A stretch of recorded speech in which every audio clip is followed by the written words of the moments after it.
Miris dan sedih rasanya, setiap hari selalu saja ada berita mengenai orang-orang besar yang korupsi. Bahkan, dalam keadaan pandemi sulit seperti sekarang, masih saja ada orang yang korupsi.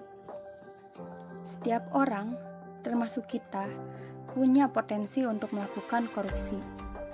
Hal sederhananya ya, mencontek, datang terlambat, kuliah bukannya memperhatikan dosen, tapi malah tidur. Itu dia bentuk-bentuk korupsi kecil yang bisa banget kita lakukan, siapapun kita. Lama-lama, hal kecil ini menjadi kebiasaan dan budaya, yang akhirnya hal tersebut, apabila kita melakukan, tidak akan dianggap salah, karena sudah biasa banget dilakukan. Tindakan korupsi telah mengakar sangat kuat dan menjadi bahan laten yang mengikis moral masyarakat. Korupsi merupakan masalah serius yang harus diselesaikan.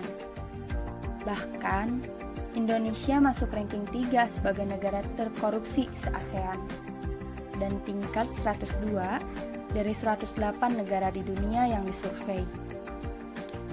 Mungkin sebagian besar dari kita melihat kasus korupsi itu seperti menonton acara infotainment. Karena kita nggak ngerasain dampaknya secara langsung. Tapi, duit sebanyak itu, hitung-hitung bisa biayain puluhan ribu anak dari SD sampai sarjana. Kalau ini dibiarkan, bisa saja negara kita bernasib sama dengan Brazil, yang pernah mengalami krisis besar banget gara-gara korupsi.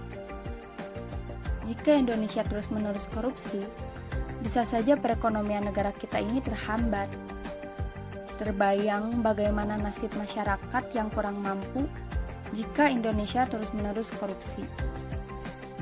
Mari kita gunakan hati dan akal nurani kita sebagai manusia yang bisa memanusiakan manusia. Jika Indonesia bersih korupsi, maka kita akan makmur dan sejahtera. Negara kita akan maju dan berkembang.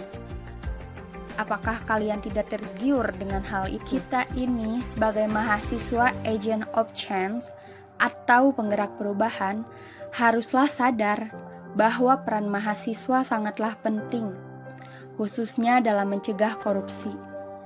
Kita bisa mulai dari hal-hal yang kecil seperti bertindak jujur. Bangsa ini tidak kekurangan orang pintar, tapi kekurangan orang jujur. Seseorang yang jujur akan konsisten dengan apa yang dikatakan dan apa yang akan dilakukan. Yang kedua, tanggung jawab. Menyelesaikan pekerjaan sesuai amanah dengan baik. Yang ketiga, sederhana.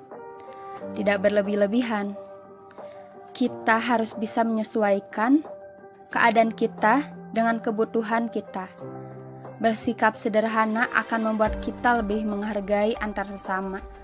Karena salah satu penyebab korupsi adalah keserakahan. Dengan sederhana, kita akan mengatur gaya hidup sesuai kebutuhan.